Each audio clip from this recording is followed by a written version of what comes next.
That night, I drove my daughter to the airport for what I thought was just another work trip. Everything seemed normal until my grandson, who is only 7 years old, grabbed my hand tightly. His eyes wide with panic froze me in place.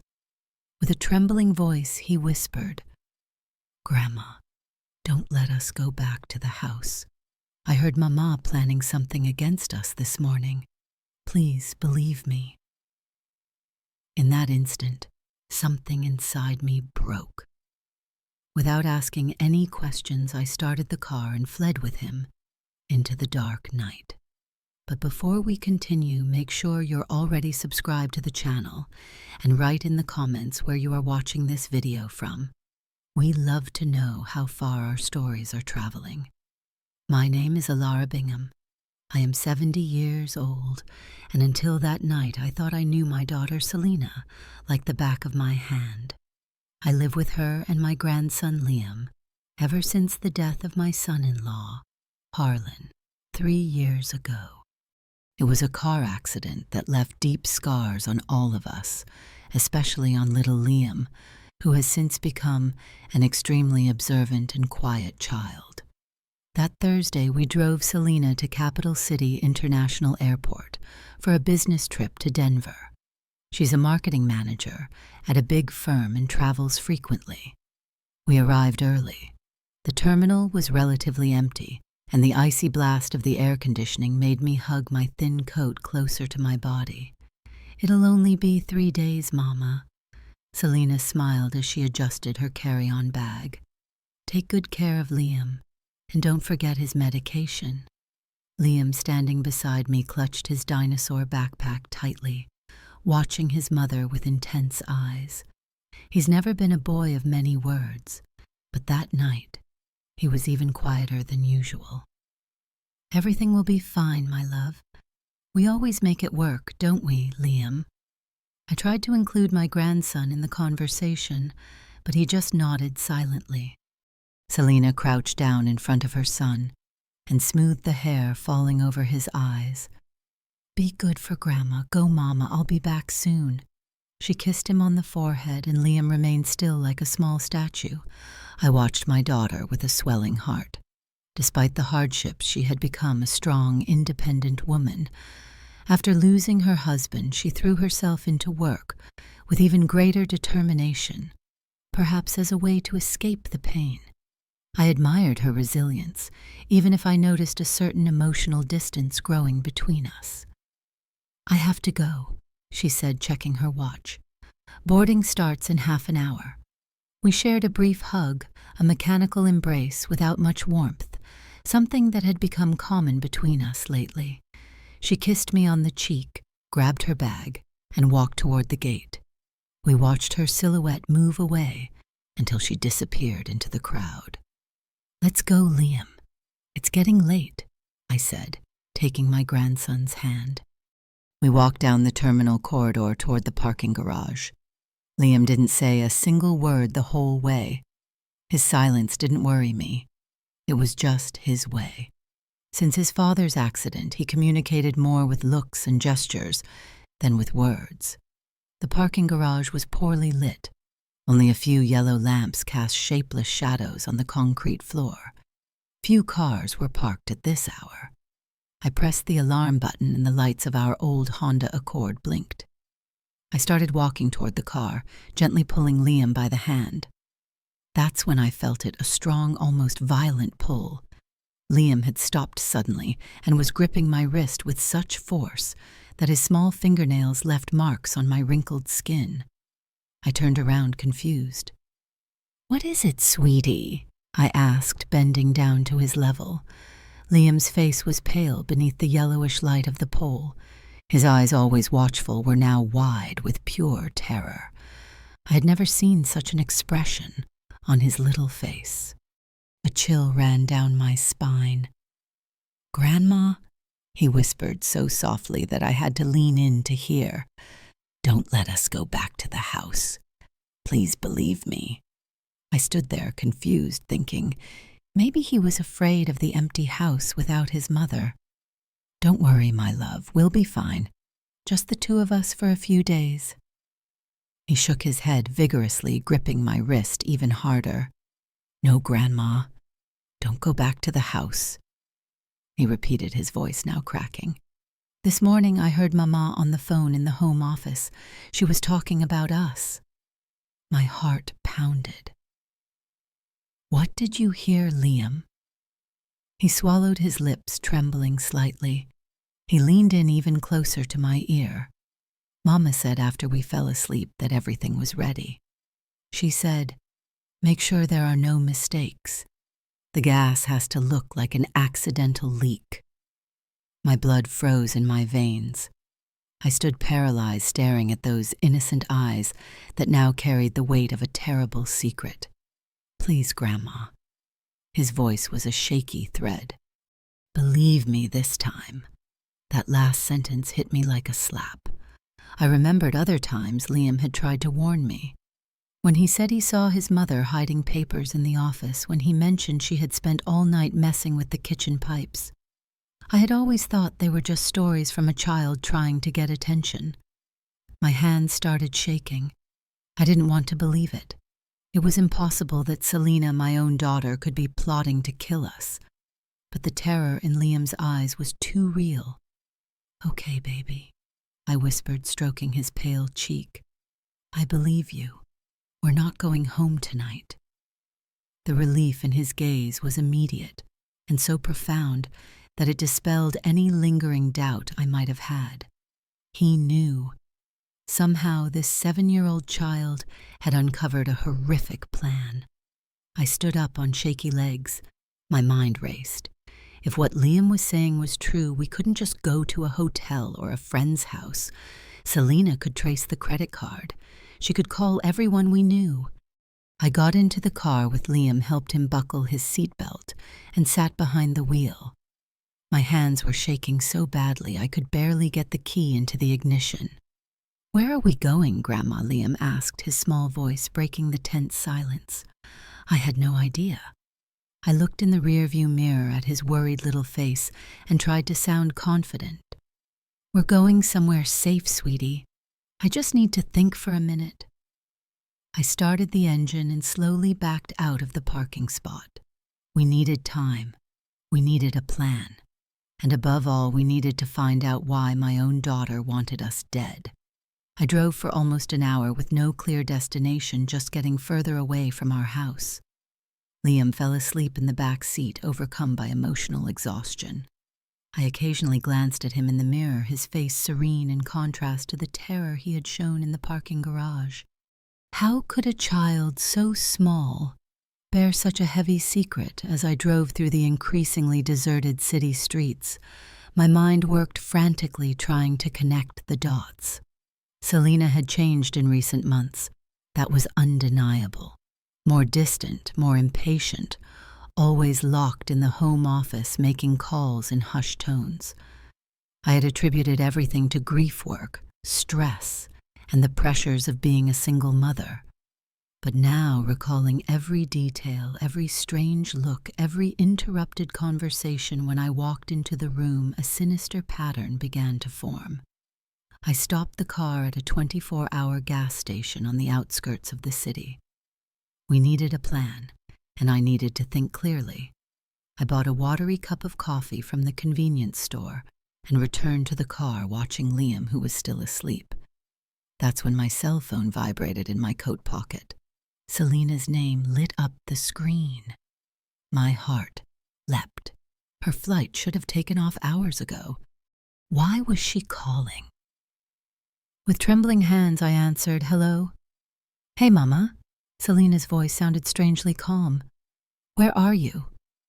"You should have been home an hour ago." A shiver ran down my back. How did she know we weren't home? "Oh, we decided to stop for dinner," I lied, trying to keep my voice steady. Liam was hungry, a silence on the other end. "I see. And where are you having dinner? At that restaurant near the shopping center?" I replied vaguely.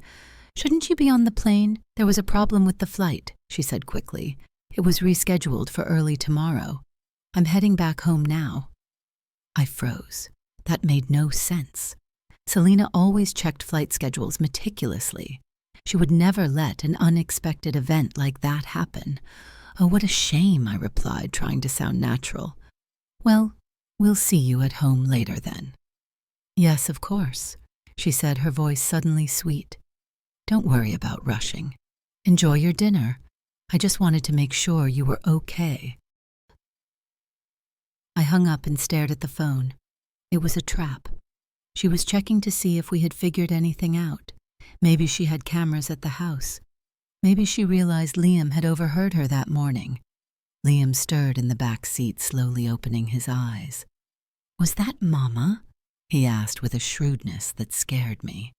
I nodded, unable to hide the truth from those perceptive eyes. "She said the flight was cancelled. She's coming back home." Liam's eyes widened in terror. "She knows, Grandma. She knows we found out." I took a deep breath, trying to control the tremor in my hands. "Liam, I need you to tell me exactly what you heard this morning. Everything. Every single detail." He sat up straight, smoothing his wrinkled t-shirt. He looked much older than his 7 years as he began to speak. "Mama woke up really early. I heard her in the hallway and thought she was making breakfast, but she went to the office and closed the door." He hesitated, looking down. "I know I shouldn't have, but I went over there and listened behind the door." "It's okay, sweetie. Keep going." She was talking really low, but I managed to hear. She said, "Yes, they'll be alone. 3 days is enough time for it to look like an accident. The gas leak during the night while they sleep, nobody will suspect." Liam paused, taking a deep breath, and then said something about papers and insurance money. She said, "Once they're out of the way, I can finally access everything." A shiver ran through my body. Insurance papers. Suddenly, everything started to make sense. 6 months ago, my late husband Harlan had left the documents for a substantial life insurance policy.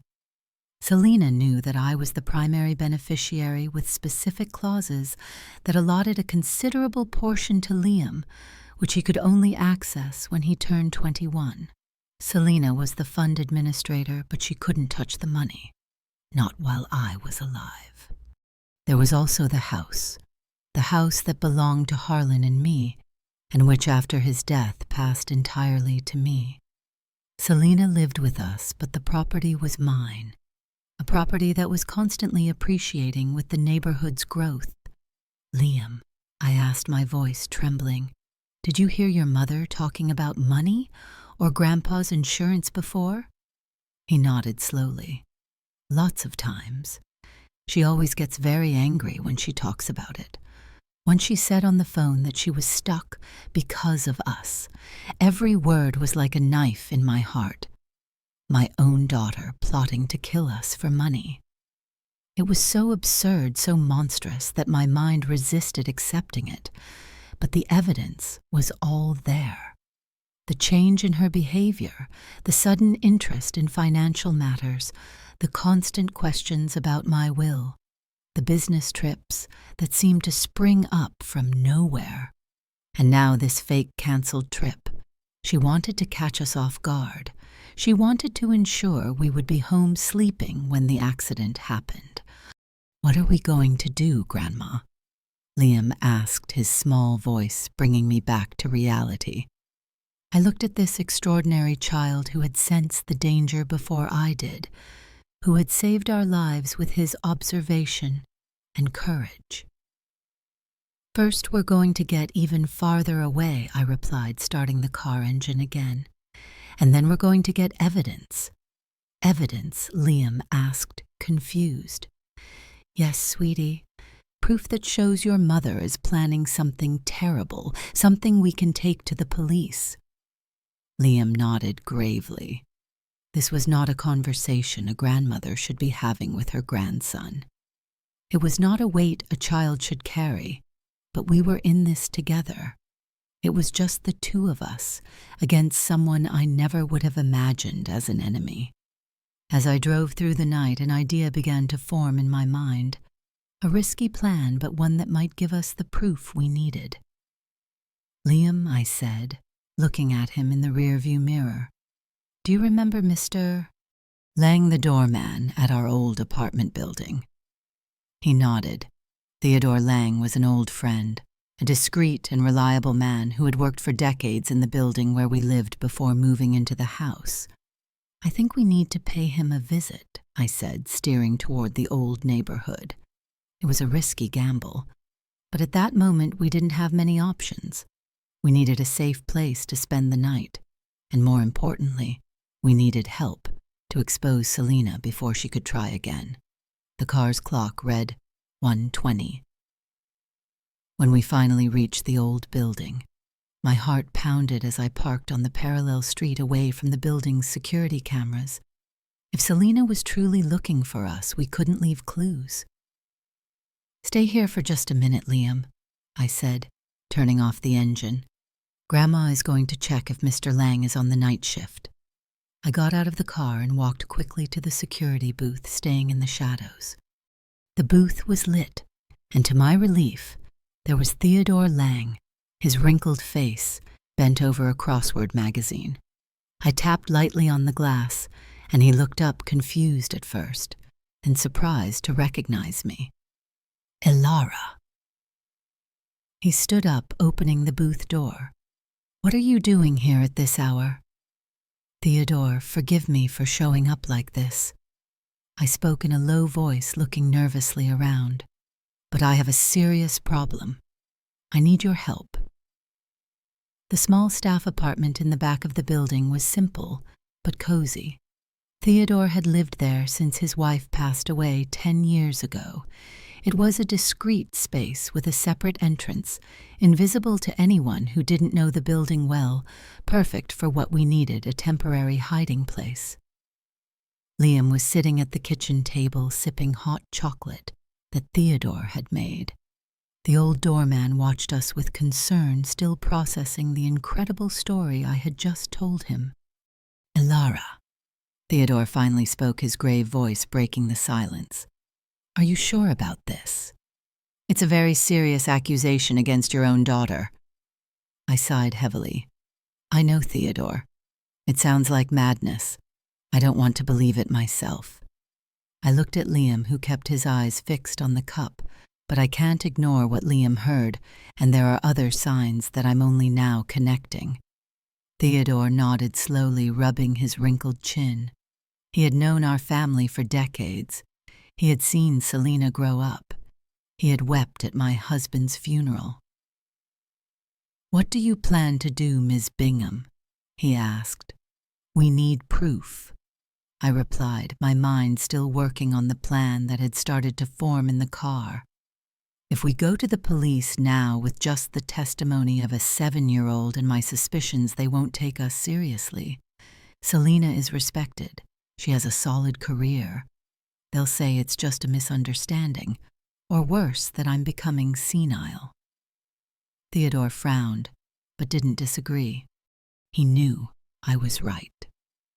"And where do I fit into this story?" he asked. "I need to go back to the house," I said, feeling Liam tense up beside me. "Not to stay, but to look for evidence. I need to know exactly what Selena was planning, and I need Liam to stay here safely while I do that." "No, Grandma," Liam exclaimed, putting the mug down on the table with a thud. "It's dangerous. Mama might come back." I took his cold little hands in mine. "I know, sweetie, but I'm going to be careful. I'm just going to take a quick look in her office to see if I can find any clues. I'll be in and out before she realizes." Liam shook his head, tears glistening in his eyes. "I don't want you to go. I don't want to stay alone." "You won't be alone," I reassured him. "Mr. Lang will stay with you, and I promise I'll be back soon." "You shouldn't go alone," Theodore intervened, worry evident on his face. "If what you say is true, it's too risky." "I don't have a choice," I replied. "If Selena finds out we know something, she can destroy any evidence, or worse, she might try something more direct." I shuddered at the possibilities. "I need to act now, while she still believes we suspect nothing." Theodore sighed, running his hand through his gray hair. At least let me drive you there. I'll wait in the car on the corner. If you don't come out in 20 minutes, I'm calling the police. I nodded. It was better than going completely alone. I want to go too, Liam insisted. No, sweetie, I said firmly. It's too dangerous. I need you to stay here safe. I promise I'll be back. After more insistence, Liam finally gave in, but not before hugging me with enough force to take my breath away. Promise you'll be careful, Grandma, he whispered in my ear. Promise me. I promise you, I replied, kissing his forehead. Theodore lent us an old burner phone, the kind without registration, so we could communicate without using my phone, which Selina might trace. We agreed on the codes. One ring, and hang up, meant I was fine. 2 rings meant trouble. After making sure Liam was comfortable on the small sofa bed, in the apartment with strict instructions to lock the door and not open it for anyone but us, Theodore and I left heavy-hearted about what I was about to do. The dashboard clock read 1:20 a.m. when we stopped a block away from my house. The streets were completely deserted, just a few lampposts casting long shadows on the asphalt. I have a bad feeling about this, Ms. Bingham, Theodore murmured, turning off the engine. Are you sure you want to go? I swallowed, observing the dark silhouette of my house at the end of the street. The windows were all dark. There was no sign of Selina's car in the driveway. I don't have a choice, I repeated more to convince myself than him. 20 minutes, just like we agreed. If I don't come back or call the police. Theodore nodded gravely. God protect you. I got out of the car and walked quickly down the sidewalk, keeping to the shadows. My heart was pounding so hard I was sure anyone yards away could hear it. The house was silent when I used my key to enter through the back door. I closed it softly behind me and stood still in the dark kitchen, listening intently. There was nothing but the low hum of the refrigerator and the distant tick-tock of the living room clock. I took out the small flashlight I had brought and illuminated the path to the hallway. I needed to reach Selina's office on the 2nd floor without making a sound. Every floorboard that creaked under my feet seemed like thunder in the silence of the house. Reaching the foot of the stairs, I froze. A strange smell floated in the air, sweet and chemical at the same time. I sniffed again, trying to identify it. It wasn't gas. It was something different, something that shouldn't be there. Climbing the stairs seemed like an eternity, each step carefully calculated to avoid the steps that usually creaked. In the 2nd floor hallway, I stopped in front of Selina's office door. It was locked as I expected. I took out the hairpin I had prepared from my pocket. Years ago, when Selina was a teenager and locked her room door during her tantrums, I had learned to pick simple locks like this one. I never thought I would use that skill in a situation like this. After a few tense minutes, I heard the satisfying click of the lock yielding. I pushed the door open slowly, praying the hinges wouldn't squeak. Selina's office was immaculately organized as always. Shelves with books on management and marketing, a dark wood desk with a closed laptop, a leather swivel chair, nothing out of place. I closed the door behind me and started my search. The laptop was password protected, so I focused on the physical documents. I carefully opened drawers, examined folders, and searched every corner for anything suspicious. It was in the 3rd desk drawer that I found something. A red folder different from the others, hidden under a pile of company documents. Inside were bank statements I had never seen before, accounts and names I didn't recognize, large money transfers to a certain D merchants, and most alarming, a copy of my life insurance policy, with handwritten notes in the margin about values and payout clauses. My heart pounded. It was real.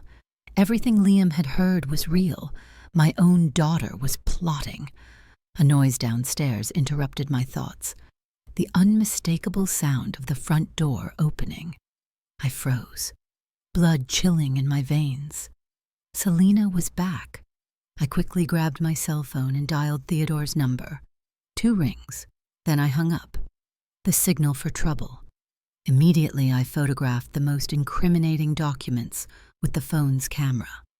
There was no time to examine everything, but I needed evidence. I put the folder back exactly as I found it and hid behind the office door, turning off the flashlight. I heard footsteps on the stairs now, slow and deliberate steps. It didn't sound like Selena's firm, hurried walk. It was more cautious. Adrenaline surged through my veins. I was cornered. If I left the office, I would be seen. If I stayed, I would be found when Selena came into work in the morning, or worse if she decided to enter the office. Now the steps stopped in the hallway. I could hear breathing on the other side of the door. A shadow moved under the door crack, blocking the faint hallway light. Someone was out there standing as if listening.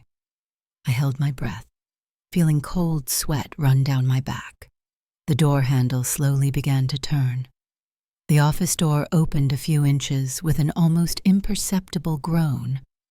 I stayed motionless, pressed against the wall behind the door, barely breathing. The darkness was my only ally. Now a silhouette was cast on the office floor. It wasn't Selena. The height was different, taller and wider. A man. The shadow stood still for a few moments, as if whoever it was listening intently. Then Selena's voice came from downstairs, muffled by the distance. Damon is everything clear up there.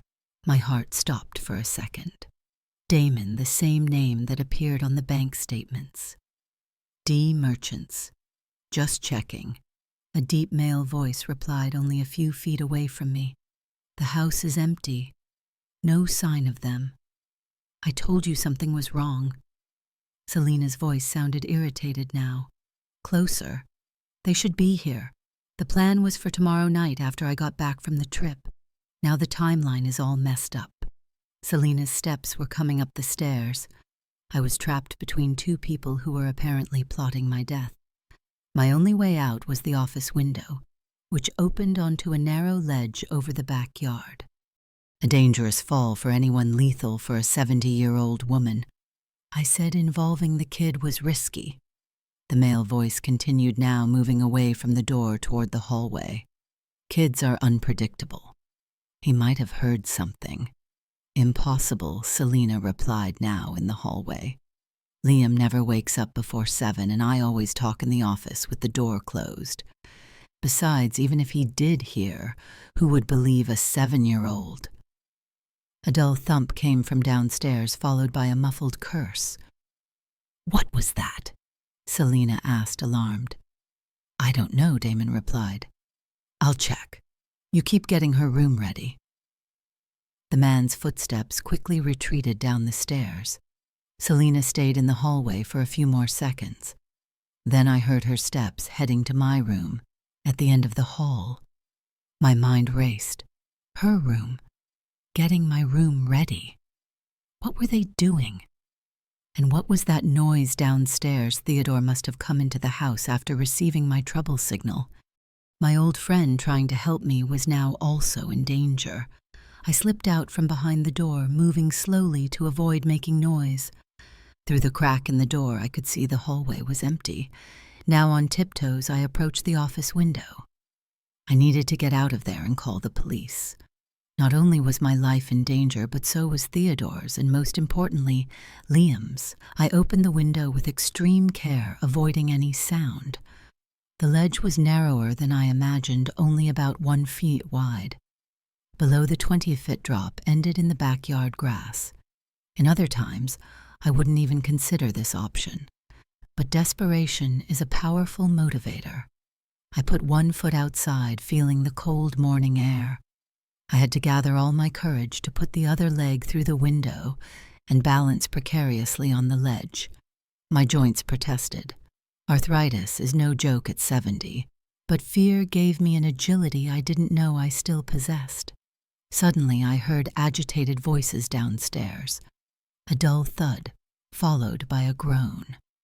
My heart clenched as I recognized Theodore's voice. They had caught him. "Who else is with you, old man?" Damon's rough voice echoed through the house. "How did you know to come in here?" I couldn't hear Theodore's response, but the sound of something heavy falling made me shudder. I closed my eyes for a second, silently begging my old friend's forgiveness. I couldn't help him now. Our best chance was for me to escape and find help. I started moving sideways along the ledge. Inch by inch, my back pressed against the wall, my fingers clutching the rough texture. Sweat ran down my face despite the cold night. There was a lattice covered in ivy on the corner of the house. If I could reach it, maybe I could use it to climb down to the garden. It was risky, but less so than jumping straight down. "Selena, I found someone," Damon's voice shouted from inside the house. An old guy trying to sneak in the back way. What? Who is he? My daughter's voice sounded distant coming from my room. "He won't talk, but he seems to know your mother. She must be nearby." I froze on the ledge. They knew I was in the house. The search would intensify. I no longer had time for caution. I needed to act. With a surge of adrenaline, I reached the lattice and began to climb down, ignoring the pain in my joints and the scratches from the wooden stakes. I half slipped, half climbed the last few feet, landing awkwardly on the grass with a dull thud that sent a jolt of pain through my left hip. There was no time to mourn. I staggered to my feet and ran as quietly as I could across the backyard toward the low wall that divided our property from the Patel family's house next door.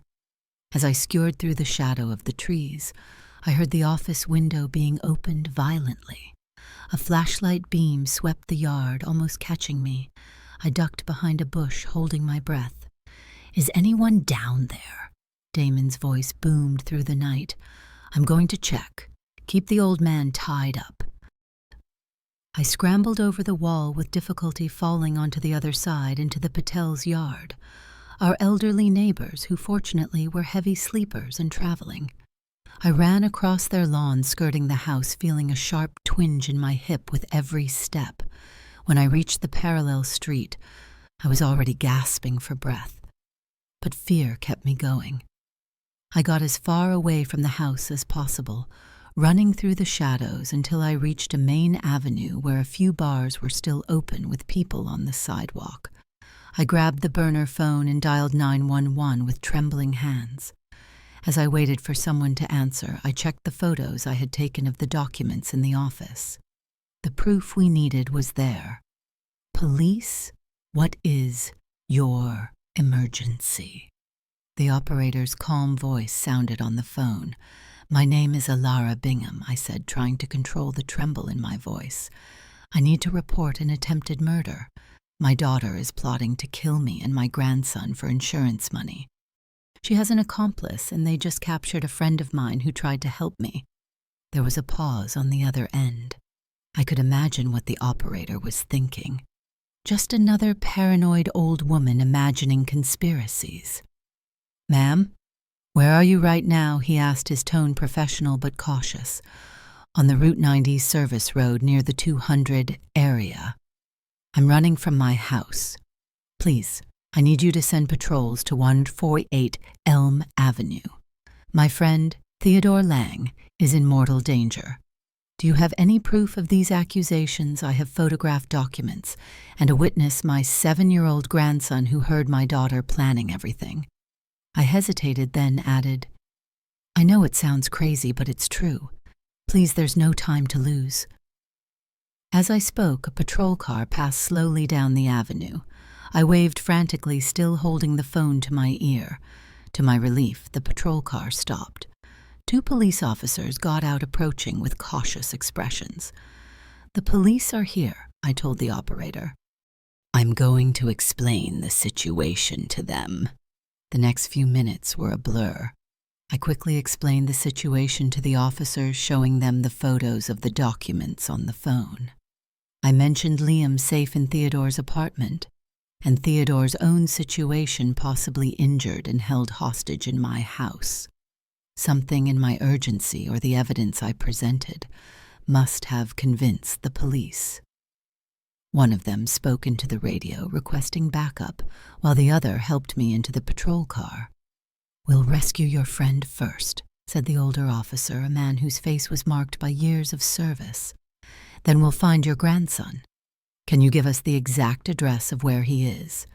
I provided the address of the old building and instructions on how to reach the staff apartment.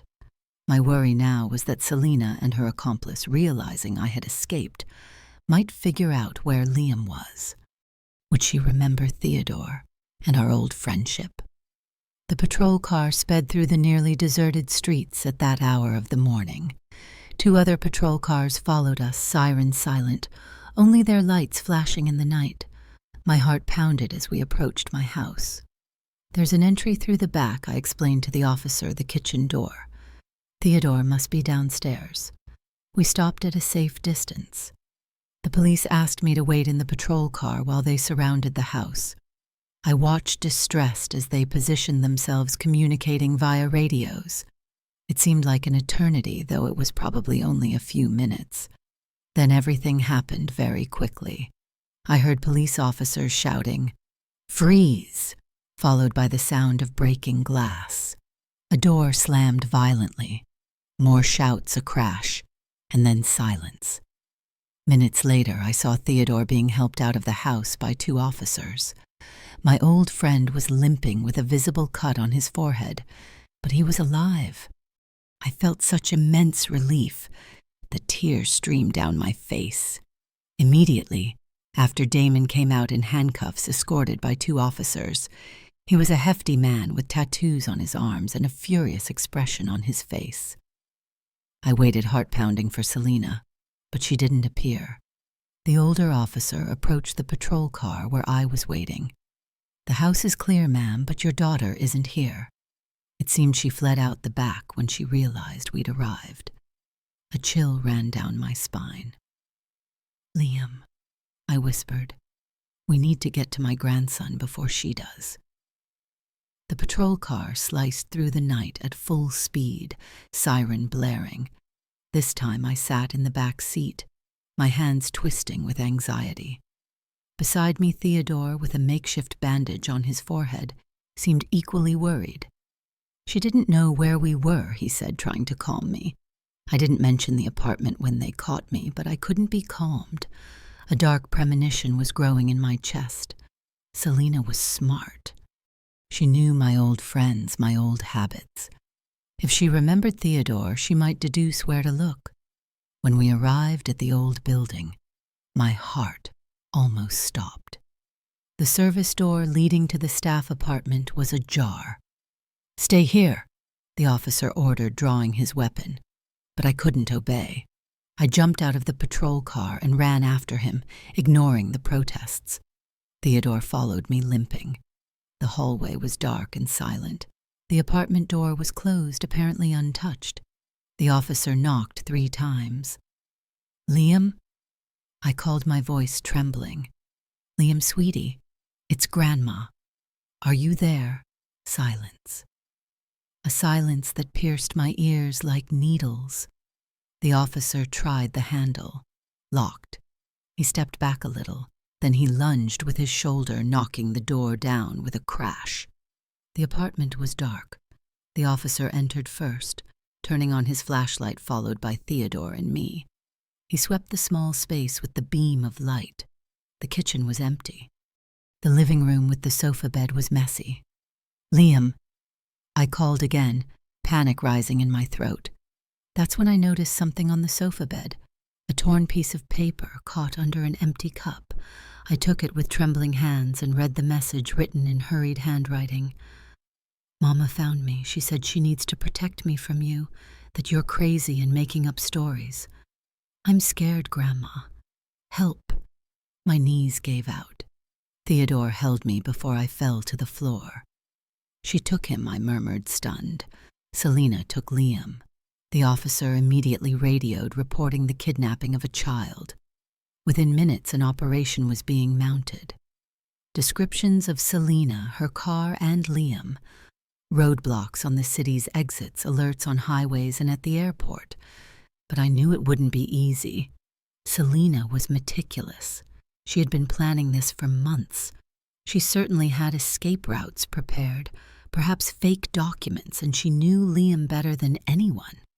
She knew exactly what to say to make him cooperate, even if only temporarily. I was taken to the precinct along with Theodore, where we gave detailed statements. I showed the photos of the documents, recounted everything Liam had heard, and explained about the life insurance and Selina's growing greed. The sergeant, a middle-aged man with deep bags under his eyes, listened to everything attentively. Contrary to what I feared, he didn't treat me like a confused old woman. The evidence was too strong, especially after the accomplice. Damon's statement began to corroborate my story. He's cooperating to reduce his own sentence, the sergeant explained. He confirmed that your daughter hired him to simulate a gas leak that would kill you and your grandson in your sleep. He was to be paid with a portion of the insurance money. I felt nauseous hearing the confirmation of that macabre or plan. And what about Liam? I asked, my voice breaking. Do you have any leads yet? The sergeant hesitated. Not yet, but we're monitoring all routes out of the city. Your daughter won't get far, but I wasn't so sure. The hours passed, and every minute without news increased my anguish. Sitting in the precinct waiting room with an untouched cup of tea, I felt myself aging even more rapidly. Theodore was beside me, silent, occasionally squeezing my hand in solidarity. His face showed worry, but also determination. We'll find him, Clara, he said after a long silence. Liam is a smart kid. He'll find a way to leave us clues. I nodded, trying to cling to that hope. Liam truly was extraordinary.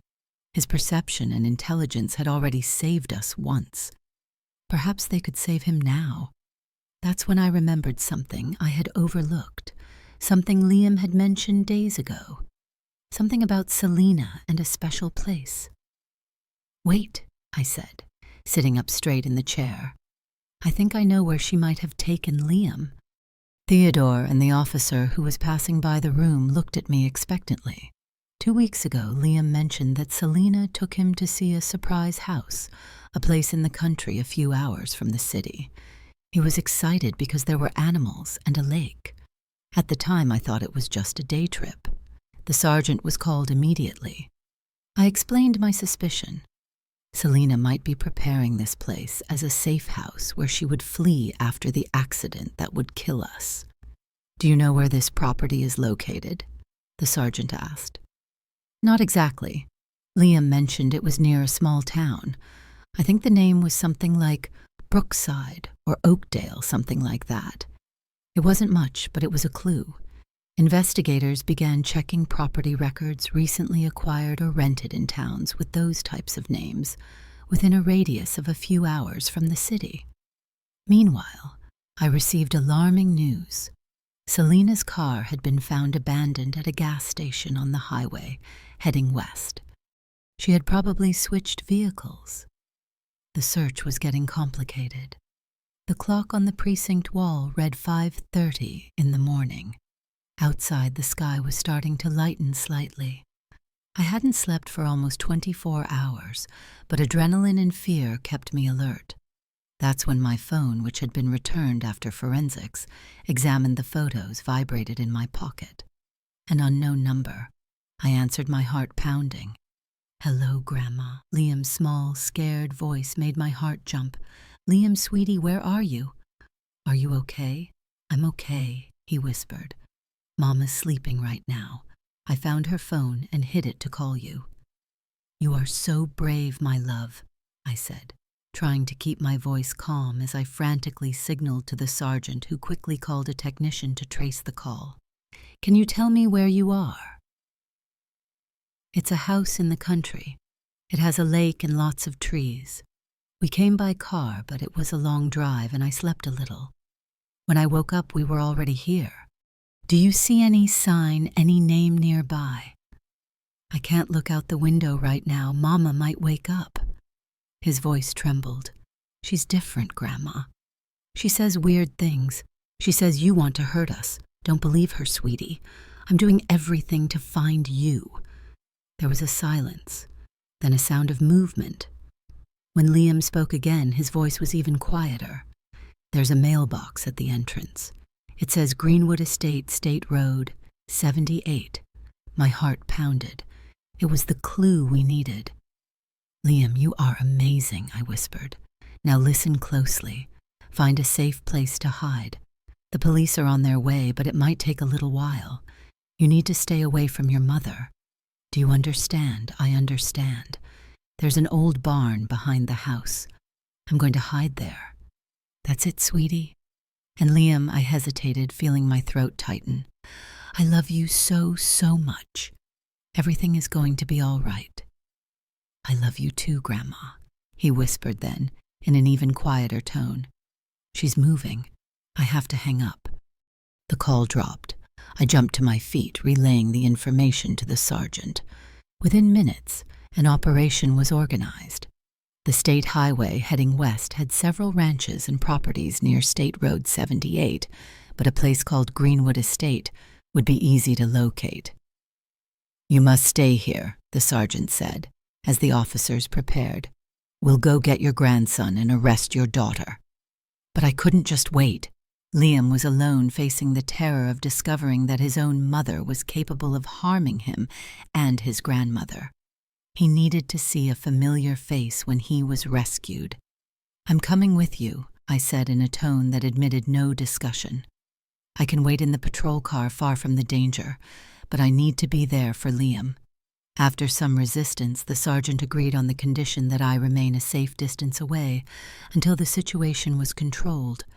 Theodore insisted on accompanying me, despite his injuries. "I promised the boy I'd protect him," he simply said. And so at the first light of dawn, we set off westward in a caravan of patrol cars. The sun was rising on the horizon, painting the sky with pink and golden hues that contrasted cruelly with the darkness in my heart. During the journey, I couldn't stop thinking about what had driven Selina to this point. My sweet girl, whom I had cradled in my arms, whom I had watched take her first steps, say her first words. How had she transformed into someone capable of coldly plotting the death of her own mother and her own son, Money, was certainly part of the answer. But there was something else, a coldness, a disconnection that I had watched grow over the years. Perhaps it began after my son-in-law's death, or perhaps the signs were there much earlier, and I, blinded by a mother's love, refused to see them. These bitter reflections accompanied me throughout the journey, as I watched the urban landscape gradually give way to fields and small rural properties. When we finally reached State Road 78, my heart was in my throat. A discreet sign indicated the entrance to Greenwood Estate, a dirt road that wound through trees until it disappeared around a bend.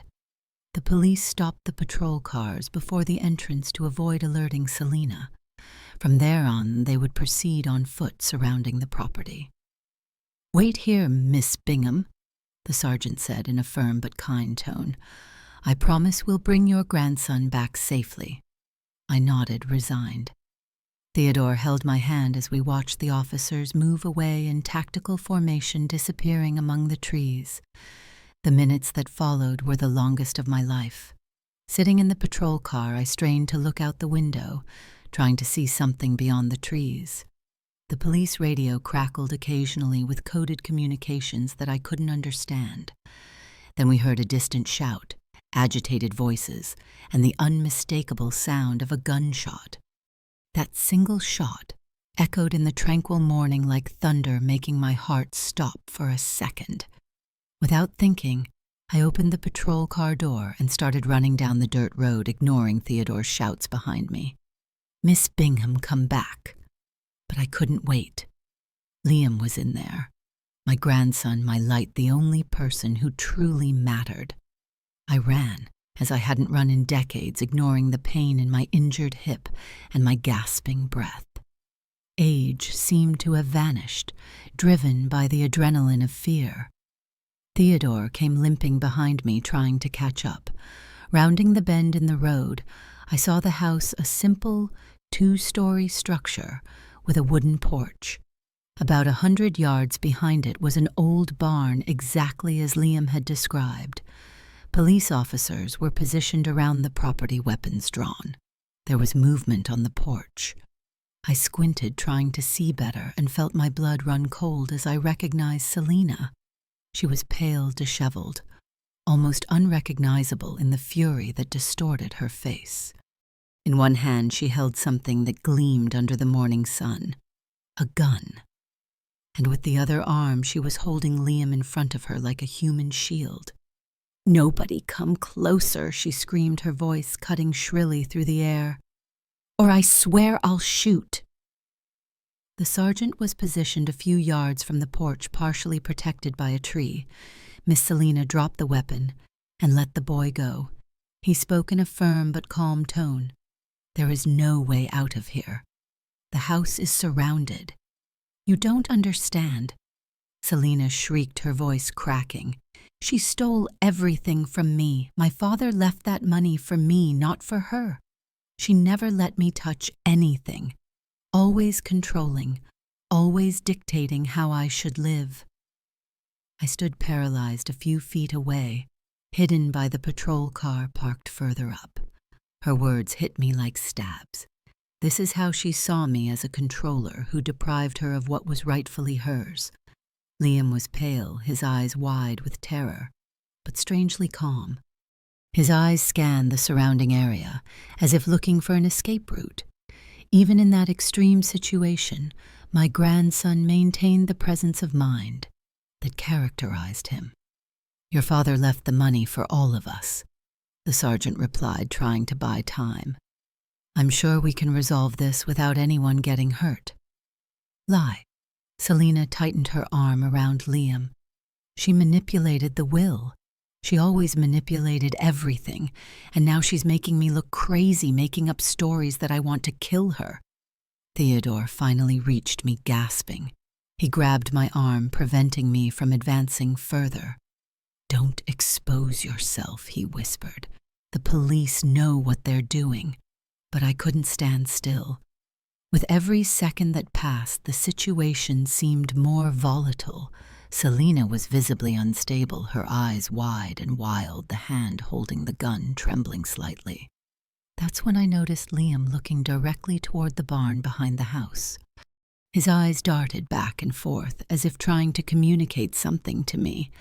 I followed his gaze and noticed an officer silently positioning himself behind the barn, moving to flank the house. I understood what Liam was doing. He was consciously distracting his mother, keeping her focused on the front of the house, while the police positioned themselves behind. Even in that terrible situation, my 7-year-old grandson was cooperating with the police, showing a courage and intelligence that left me speechless. "Selina," I called, taking a step forward, ignoring Theodore's desperate pull on my arm. She turned sharply, the gun pointed in my direction. Her eyes widened when she saw me. "You," she hissed. "How did you escape? You should be dead in the fire."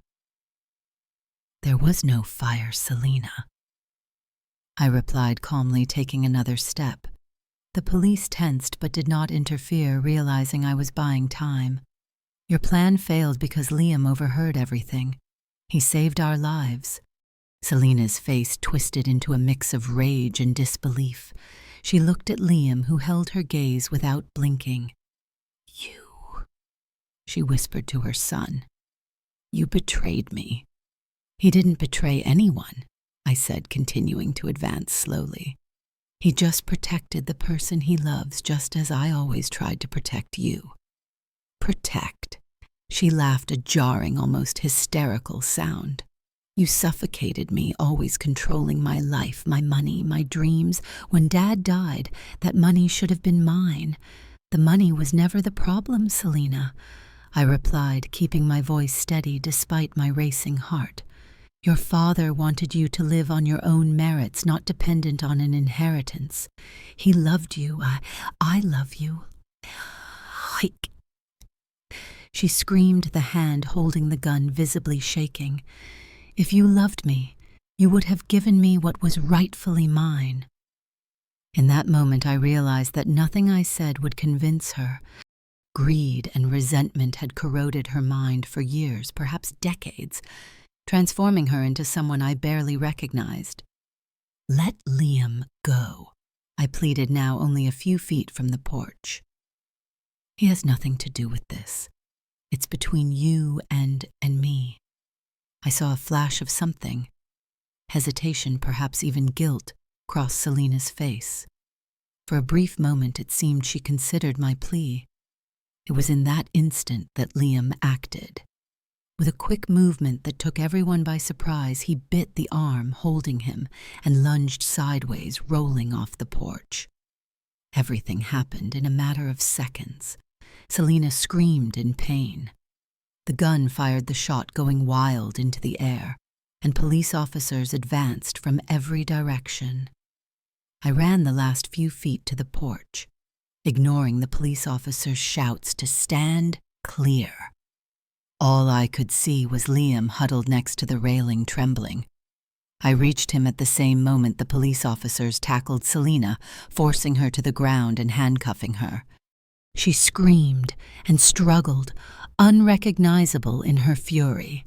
I hugged Liam with all the strength I had left, feeling his small body tremble against mine. He was alive. He was safe. Grandma, he whispered, clinging to me.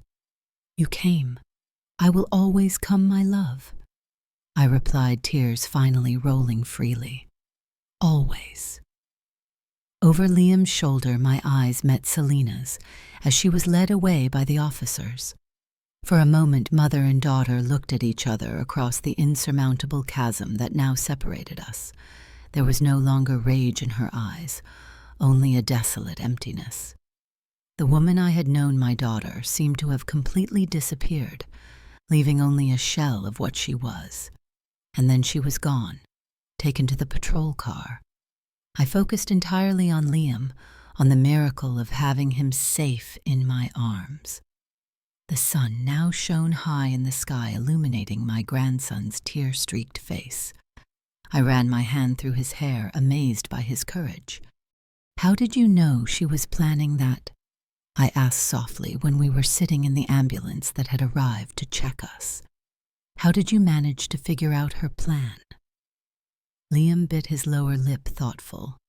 I always wake up early, Grandma. Mama thinks I sleep in, but I actually just stay still in bed, thinking. I smiled, stroking his face, so observant, so attentive to everything. That morning I heard her on the phone, he continued. She was talking differently, like she was mad, but trying not to show it. I went to the hallway and listened by the office door. The paramedic finished checking Liam's vital signs and gave us some privacy, moving away to talk to the police. She talked about the gas and about us sleeping. Liam lowered his voice, and she said she wanted Grandpa's money, that she was tired of waiting, and that it was going to look like an accident. He looked at me, his eyes suddenly older than his age. I knew no one would believe me if I told them. Adults never believe kids when it's something important. That last sentence broke my heart. How many times had he tried to warn me before with small observations that I had dismissed as childish imagination? But I believed you at the airport, I said softly. A small smile lit up his face. Yes, you believed me when it mattered. I hugged him again, feeling immense gratitude for this small being whose extraordinary perception had saved us. The sergeant approached us, his face showing a mix of relief and concern. Liam, and you need to go to the hospital for a full checkup, he said. Afterward, we'll need detailed statements, but that can wait a little. I nodded, grateful for his sensitivity. Selina, I hesitated, still unable to fully process what my own daughter had become. "What's going to happen to her? She'll face serious charges," the sergeant replied, keeping his voice low so Liam wouldn't hear all the details. "Attempted aggravated murder, kidnapping, a minor, illegal possession of a firearm, among others. With the accomplice's testimony and the evidence you collected, the case is quite solid." A profound sadness engulfed me. Not for the Selena of, now the person who pointed a gun at me and used her own son as a shield, but for the girl she had been, for the daughter I had raised with so much love. "Can I see her before they take her away?" I asked, surprising even myself. The sergeant hesitated, assessing my state. "Are you sure?" "I'm sure," I replied firmly. "I need that closure." He nodded slowly. "I'll check, but it will be brief and supervised." I turned to Liam, who was observing our conversation intently. "Sweetie, I need to talk to your mother for a minute. Will you be okay here with Mr. Lang, Liam?" Hesitated, a flash of fear crossing his face. "She's not going to hurt you again." "No," I reassured him. "There are police everywhere. We're safe now." Theodore, who had remained discreetly by our side the whole time, stepped forward. "We'll be just fine here, champ. Your grandma will be right back." Liam nodded reluctantly, letting me walk away. The sergeant led me to one of the patrol cars parked in the shade of a tree. Selena was sitting in the back seat, hand scuffed, her gaze lost in space. When I approached, her eyes slowly focused on me. There was no longer fury in them, just an immense weariness, and something that seemed for an instant like shame. "Can I talk to her?" I asked the officer guarding her. He nodded, opening the car door, but remaining watchful beside me. "Selena," I said, my voice firmer than I expected. "Why?" She held my gaze for a few seconds before lowering it to the floor. "You would never understand," she murmured. "Try to explain," I insisted. "I owe it to Liam. I need to understand how you could plan to kill your own child." A spasm of pain crossed her face. I wasn't going to." She hesitated, as if realizing the absurdity of what she was about to say. "At first it was just about you, the insurance money, the house. I was drowning in debt, Mama, more than you could imagine." "And Liam," she swallowed. "Damon said we needed to include him, that 2 deaths from a gas leak would be more believable than 1, that if only you died, the police would immediately suspect me." Her voice failed. I tried to argue that we could just send him away to boarding school, something like that, but Damon insisted it was all or nothing. "And you agreed," I said, not as a question, but as a painful realization.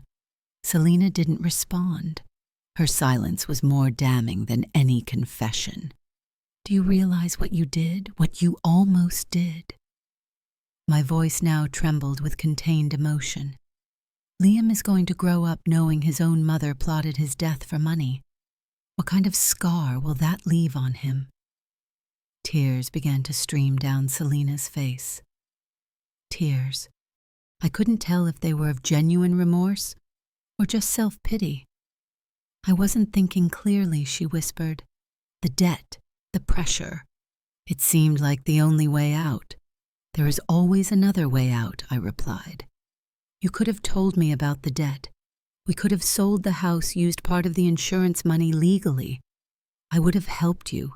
You would have controlled me just like you always did," she retorted, a flash of the old bitterness returning. "You would have dictated how and when I could use the money." I sighed, realizing it was useless. The distorted version Selena had of me, of our relationship, was deeply rooted in her mind. Perhaps it had always been there, growing silently, while I believed we were close. "You're going to need help, Selena," I finally said. "Not just lawyers, but doctors. There's something broken inside you that money could never fix." She looked at me, her face a mask of defeat. "And Liam will stay with me," I replied firmly. "I will do everything in my power to help him overcome this, to help him understand that what you did does not define who he is." Selina nodded slowly, as if that was expected. "You'll be a good mother to him," she said softly. "Better than I ever could be." It was the closest thing to an admission of conscience I would see from her that day. The officer indicated that our time was up. I stood up, feeling strangely lighter, as if a weight had been lifted from my shoulders. "Goodbye, Selina," I said, looking one last time at the woman my daughter had become. "I hope you find peace someday." I turned my back and walked toward Liam and Theodore, who were waiting for me by the ambulance. I didn't look back as the patrol car drove away, carrying Selina to a future of trial sentencing, and I hope treatment. Liam ran toward me as soon as he saw me hugging my legs. "Are you okay, Grandma?" I crouched down, meeting his eyes. "I am, Sweetie. Are you?" He nodded, gravely. "I'm sad but relieved." It's weird to feel both at the same time. "No, my love." I smiled, moved by the emotional maturity of this extraordinary child. "That is perfectly normal." In the days and weeks that followed, we faced the bureaucratic and emotional whirlwind that followed the event. Statements to the police, preliminary hearings, and consultations with child psychologists for Liam. The media tried to turn our tragedy into a sensational circus, but we managed to maintain some privacy thanks to the sergeant who protected us as much as possible. Selina was formally charged and was awaiting trial in pre-trial detention. Her accomplice Damon made a plea bargain providing details that only solidified the case against her. Preliminary psychiatric evaluations suggested a severe personality disorder, exacerbated by financial problems and long-standing resentments. Liam and I temporarily moved into Theodore's apartment until we could find a new house, a fresh start away from the grim memories of the old residence. Liam's therapist said he was adjusting surprisingly well considering the trauma. His resilience was remarkable, although there were nights when he woke up screaming, haunted by nightmares. On one of those nights, as I calmed him after a particularly bad dream, Liam asked me the question I knew would eventually come. "Grandma," he said, his voice small in the dark room, "why did Mama want to hurt us? Didn't she love us?" I sat on the edge of his bed searching for the right words. How to explain something so complex and painful to a 7-year-old? "Liam," I began slowly. "Your mama is sick, not like when someone has the flu or a stomach ache. It's an illness that affects how she thinks and feels. It makes her see the world in a distorted way." He absorbed this in silence, his eyes reflecting the weak light of the nightlight. "She did love us," I continued in her own way, "but that sickness made her make terrible decisions, decisions that healthy people wouldn't make. Is she going to get better someday?" he asked, his hopeful voice breaking my heart. "I don't know, Sweetie," I answered honestly. "Some people with that illness get better with treatment. Others don't. What I do know is that you are safe now, and I love you more than anything in this world." Liam nodded, seeming to accept that explanation for now. "I love you too, Grandma," he said, hugging me. "Thank you for believing me." "I will always believe you," I promised, kissing his forehead. "Always." We stayed like that for a long time, embracing in the dim light, grandmother and grandson united by a bond that betrayal and danger had strengthened instead of broken. Eventually, Liam fell asleep in my arms, his breathing becoming deep and steady. I watched his relaxed face in his sleep, marveling at his courage, his perception, his capacity to love, despite everything. The day Liam pulled my arm in the dark airport parking lot, pleading for me not to go home. He didn't just save our lives. He taught me the most important lesson of my life, that sometimes the deepest truths come from the smallest voices, and that wisdom is not the privilege of age. I was 70 years old when I learned to truly listen. And thanks to that, I now had the chance to watch my grandson grow up, to help him overcome the trauma, to build a new life with him, where trust and love could flourish again. As I watched him sleep, I made a silent promise that I would spend the rest of my days honoring the courage of that little angel, who with a simple plea Grandma believed me had changed everything. The road ahead would be long and sometimes painful. There would be more nightmares, more difficult questions, more tears. But there would also be laughter discovery and shared joy. And above all, there would be truth between us, the most solid foundation upon which to rebuild our lives. The sun was beginning to rise, sending the first golden rays through the blinds. A new day, a new beginning. I adjusted the blanket over Liam and, careful not to wake him, slipped quietly out of the room. In Theodore's small kitchen, I made a cup of coffee and sat at the table watching the city wake up outside. I thought about all the mornings to come, all the days Liam and I would have together. I also thought about Selena alone in her cell, confronting the consequences of her choices. The pain was still there. It probably always would be. But alongside it, something new was growing. Hope. Hope that one day Liam could look back and see not only the betrayal that almost cost us our lives, but also the moment he found his voice and his courage. Hope that together we could transform that terrible night into the start of something beautiful, not an end, because deep down, that's what mattered. Not how stories begin, but how we choose to continue them. And ours, mine and Liam's, was just on the first chapter. You know, when I think back to that night, I realize something powerful. Sometimes the smallest voices carry the biggest truths. I spent 70 years believing wisdom only came with age. But my 7-year-old grandson taught me how wrong I was. Trust doesn't always come from experience. It comes from love, from really listening. Life gave me a painful lesson, but also a second chance to rebuild, to love deeper, and to protect stronger. So if you ever doubt someone close to you, pause, listen, and look into their eyes. You might just find the truth waiting there. If you agree with me and liked my story, show it by sending a like to the video. Let's see how many we are.